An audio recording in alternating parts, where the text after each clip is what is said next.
everyone, welcome back to my channel ഷാനച്ചൽ of games. ഇന്ന് നമ്മൾ എക്സ്പ്ലോർ ചെയ്യാൻ പോകുന്ന ഗെയിമിന്റെ പേരാണ് ബിങ്കേന്റെ ഫ്ലട്ടർ ഫ്യൂസ്.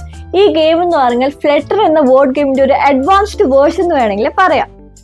ഈ ഗെയിമിന്റെ വ്യത്യാസം എന്താണെന്ന് ചോദിച്ചാൽ, ഒരു കാർഡിനകത്ത് 1, 2 അല്ലെങ്കിൽ 3 ലെറ്റേഴ്സ് വരെ ഉണ്ടാകും. പ്ലേയേഴ്സ് ഈ ലെറ്റേഴ്സ് എല്ലാം യൂസ് ചെയ്ത് വേണം വേറൊരു കാർഡ് കമ്പൈൻ ചെയ്ത് ശരിയായ ഒരു വേർഡ് ഉണ്ടാക്കാനായിട്ട്.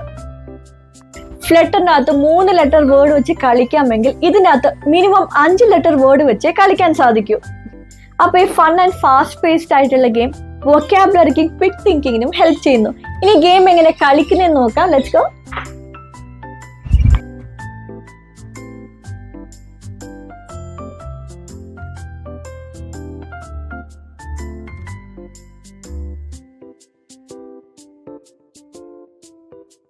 ആദ്യം 10 ഫ്ലട്ടേർഡ് കാർഡ്സ് മാറ്റിവെക്കുക. ശേഷിക്കുന്ന എല്ലാ കാർഡ്സും നന്നായിട്ട് ഷഫിൾ ചെയ്ത് ഏകദേശം എല്ലാ പ്ലേയേഴ്സിനും തുല്യമായിട്ട് വിതരണം ചെയ്യുക. പ്ലേയേഴ്സ് അവരുടെ കാർഡ്സ് ഫേസ് ഓൺ ആയിട്ടാണ് വെക്കേണ്ടത്.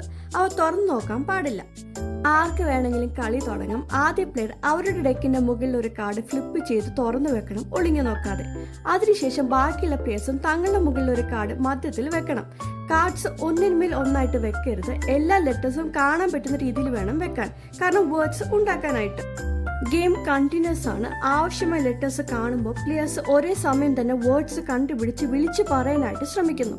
ഇങ്ങനെ ആദ്യം ശരിയായ വേർഡ് കണ്ടുപിടിച്ച് വിളിച്ചു പറഞ്ഞാൽ ആ പ്ലെയർ ആ ലെറ്റേഴ്സ് മധ്യത്തിൽ നിന്നെടുത്ത് സ്കോറിങ്ങിനായിട്ട് വേർതിരിച്ച് വേറെ ഡെക്കിലായിട്ട് വെക്കണം. ശേഷിച്ച കാർഡ്സ് അടുത്ത ടേണിലേക്ക് കൊണ്ടുപോകും. അവ അനുയോജ്യമായ വേർഡ്സ് ഉണ്ടാക്കാൻ സഹായിക്കുന്നെങ്കിൽ അപ്പം ഉപയോഗിക്കാം. ഇങ്ങനെ പ്ലേയേഴ്സ് ഓരോ കാർഡ്സും ഒന്നൊന്നായിട്ട് വെച്ച് വേർഡ്സ് ആദ്യം കണ്ടുപിടിച്ച് വിളിച്ചു പറയാൻ ശ്രമിച്ച് കാർഡ്സ് നേടുന്നതിലൂടെ ഗെയിം തുടരുന്നു. വേർഡ്സ് ഉണ്ടാക്കുമ്പോൾ അത് കുറഞ്ഞത് 5 അക്ഷരമുള്ളവ ആയിരിക്കണം.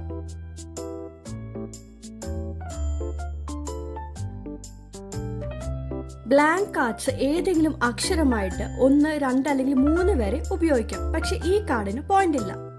ഇവിടെ BLും Lഉം മാത്രമേ ഉണ്ടായിരുന്നുള്ളൂ. അപ്പൊ പ്ലെയർ 1 ബ്ലാങ്ക് കാർഡ് യൂസ് ചെയ്ത് ബ്ലാക്ക് എന്ന 5 ലെറ്റർ വേർഡ് പൂർത്തിയാക്കി. ഒരു വാലിഡ് വേർഡ് ഉണ്ടാക്കാനായിട്ട് പ്ലെയർ ഓരോ കാർഡിലുമുള്ള എല്ലാ ലെറ്റേഴ്സും ഉപയോഗിക്കണം.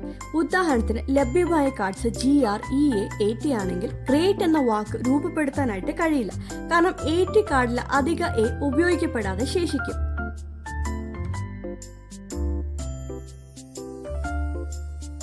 രണ്ടോ അതിലധികമുള്ള പ്ലേയേഴ്സ് ഒരേ വേർഡ് ഒരേ സമയത്ത് വിളിച്ചാൽ ആ വേർഡ് കളിയിൽ നിന്ന് നീക്കം ചെയ്യണം, എന്നിട്ട് ഡിസ്കാർഡ് പൈലിൽ വെക്കണം. 2 പ്ലേയേഴ്സ് വ്യത്യസ്ത വാക്കുകൾ വിളിച്ചു പറഞ്ഞാൽ വാക്കുകൾ തമ്മിൽ അക്ഷരങ്ങൾ പങ്കുവെക്കാത്ത പക്ഷം ഓരോ പ്ലെയറിനും തങ്ങളുടെ വാക്കുകൾ ശേഖരിക്കാം. എന്നാൽ ലെറ്റേഴ്സിൽ ഓവർലാപ്പ് ചെയ്താൽ ആർക്കും വേർഡ് കിട്ടില്ല. ആ ലെറ്റേഴ്സ് കളിയിൽ നിന്ന് നീക്കം ചെയ്യണം. ഉദാഹരണത്തിന് ക്രംബിളും ഹംബിളിനകത്ത് ആദ്യ 2 അക്ഷരങ്ങൾ വ്യത്യസ്തമാണ്, പക്ഷെ ശേഷിക്കുന്ന UMBLE എന്ന് പറഞ്ഞ ലെറ്റേഴ്സ് ഒന്നാണ്. അതിനാൽ ഓവർലാപ്പ് ചെയ്യുന്നു. ഒരു ഉപയോഗിച്ച വേർഡ് പിന്നീട് വീണ്ടും ഉപയോഗിക്കാനായിട്ട് പാടില്ല. കളർ എന്ന വേർഡ് ഇതിനകം ഗെയിമിന്റെ അകത്ത് ഉപയോഗിച്ചിട്ടുള്ളത് കാരണം ആ കാർഡ്സ് ആരും എടുക്കാനായിട്ട് പാടില്ല. എന്നാൽ മുമ്പ് ഉപയോഗിച്ച വാക്ക് ആവർത്തിച്ചതിന് ആ പ്ലെയറിൽ നിന്ന് പോയിന്റും കുറയ്ക്കുകയില്ല. എല്ലാ പ്ലേയേഴ്സും തങ്ങളുടെ കാർഡ്സ് കളിച്ച് തീർത്ത ശേഷം മധ്യത്തിൽ ശേഷിക്കുന്ന ലെറ്റേഴ്സ് ഉപയോഗിച്ച് പുതിയ വേർഡ്സ് ഉണ്ടാക്കാൻ പറ്റാതെ ആകുമ്പോഴാണ് ഗെയിം അവസാനിക്കുന്നത്. ശേഷിക്കുന്ന ലെറ്റേഴ്സ് പിന്നീട് കളിയിൽ നിന്ന് നീക്കം ചെയ്യപ്പെടും ഡിസ്കാർഡ് പൈലിലേക്ക്. പ്ലേയേഴ്സ് ഒരു റൗണ്ടിൽ മാത്രം കളിക്കാതെ ബെസ്റ്റ് ഓഫ് 3 റൗണ്ട്സ് ആയിട്ടും കളിക്കാം. ഡെക്കിന്റെ അകത്ത് 10 ബോംബ് കാർഡ്സ് ഉണ്ട്. ഇതിൽ 5 മുതൽ 8 അക്ഷരങ്ങൾ വരെയാണ് ഉള്ളത്. ഒരു ബോംബ് കാർഡ് വരുന്ന സമയത്ത് അതിൽ കാണുന്ന അക്ഷരങ്ങളുടെ എണ്ണം ഉപയോഗിച്ചൊരു വാക്ക് രൂപപ്പെടുത്തണം. ആ വാക്ക് ആദ്യമായിട്ട് വിളിച്ചു പറയുന്ന പ്ലെയറിന് ബോംബ് കാർഡ് നേടുകയും വാക്കിന്റെ നീളം അനുസരിച്ച് തുല്യമായ ബോണസ് പോയിന്റ് നേടുകയും ചെയ്യും. ഇവിടെ പ്ലെയർ എക്സ്ട്രാ 5 പോയിന്റ്സ് ആണ് നേടിയത്. ഇനി ഉടൻ തന്നെ വാലിഡ് ആയിട്ടുള്ള വേർഡ് ഉണ്ടാക്കാനായിട്ട് സാധിച്ചില്ലെങ്കിൽ ബോംബ് കാർഡ് മധ്യത്തിൽ തന്നെ തുടരും. പിന്നീട് ആരെങ്കിലും ആ കാർഡിൽ മെൻഷൻ ചെയ്തിട്ടുള്ള നീളമുള്ള വാക്ക് ഉണ്ടാക്കുന്നത് വരെ.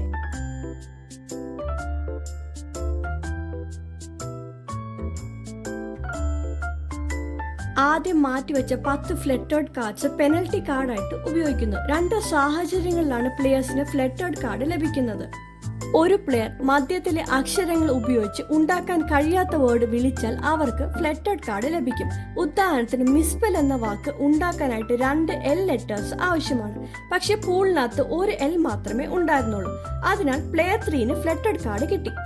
ഒരു പ്ലെയറിന്റെ വേർഡ് മറ്റൊരു പ്ലെയർ ചാലഞ്ച് ചെയ്താൽ അത് സ്ഥിരീകരിക്കാനായിട്ട് ഡിക്ഷണറി നോക്കാം. അങ്ങനെ ചാലഞ്ച് ചെയ്ത പ്ലെയർ ശരിയാണെങ്കിൽ തെറ്റായ വേർഡ് വിളിച്ച പ്ലെയറിന് ഫ്ലറ്റഡ് കാർഡ് ലഭിക്കും. കാലണ്ടർ എന്ന വാക്കിന്റെ ശരിയായ സ്പെല്ലിംഗ് A അക്ഷരത്തിലാണ് അവസാനിക്കുന്നത്, ഇയിലല്ല. അതിനാൽ പ്ലെയർ 1ന് ഫ്ലറ്റഡ് കാർഡ് ലഭിച്ചു. എന്നാൽ ചാലഞ്ചർ തെറ്റാണെങ്കിൽ ചാലഞ്ചറിന് ഫ്ലറ്റഡ് കാർഡ് ലഭിച്ചേനെ. റൗണ്ട് അവസാനിക്കുമ്പോൾ ശേഖരിച്ച പോയിന്റുകൾ കാൽക്കുലേറ്റ് ചെയ്യണം. ഓരോ ലെറ്റർ കാർഡിലും അതിന്റെ പോയിന്റ് നൽകിയിട്ടുണ്ട്. പ്ലെയേഴ്സ് ശേഖരിച്ച എല്ലാ കാർഡുകളുടെയും പോയിന്റ് ആഡ് ചെയ്യണം. ബോംബ് കാർഡ് ഉണ്ടെങ്കിൽ അതിൽ നിന്ന് ബോണസ് പോയിന്റുകൾ ആഡ് ചെയ്യുക. ഉദാഹരണത്തിന് 5 ലെറ്റർ ബോംബാണെങ്കിൽ 5 പോയിന്റ്സ്, 6 അക്ഷര ബോംബാണെങ്കിൽ 6 പോയിന്റ് എന്നിങ്ങനെ. ബ്ലാങ്ക് കാർഡ്സിൽ നിന്ന് പോയിന്റ് ലഭിക്കില്ല. അവസാനം ലഭിച്ച ഓരോ ഫ്ലറ്റർ കാർഡിനും 2 പോയിന്റ് വീതം കുറയ്ക്കുക.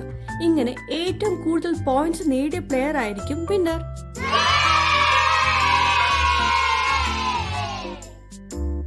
അപ്പൊ ഇതാണ് ഫ്ലറ്റർ ഫ്യൂസ് എന്ന് പറയുന്ന ഗെയിം. നിങ്ങൾക്ക് വേർഡ് ഗെയിംസ് ഇഷ്ടമാണെങ്കിൽ ഉറപ്പായിട്ട് ഈ ഗെയിം നിങ്ങൾക്ക് ഇഷ്ടപ്പെടും. കൂടാതെ ഫാമിലി ഫ്രണ്ട്സിന്റെ ഇടയിൽ കളിക്കാൻ പറ്റിയ ഒരു ഫൺ ആയിട്ടുള്ള ഗ്രൂപ്പ് ഗെയിമാണ്. അപ്പൊ നിങ്ങൾ ആൾക്കാരെ കൂട്ടി കാർഡ്സ് ഷഫിൾ ചെയ്തൊന്ന് കളിച്ചു നോക്കുക. നിങ്ങൾക്ക് ഈ വീഡിയോ യൂസ്ഫുൾ ആയിട്ട് തോന്നിയിട്ടുണ്ടെങ്കിൽ ഒന്ന് ലൈക്ക്, ഷെയർ, സബ്സ്ക്രൈബ് ചെയ്യുക. Happy gaming folks. Good bye.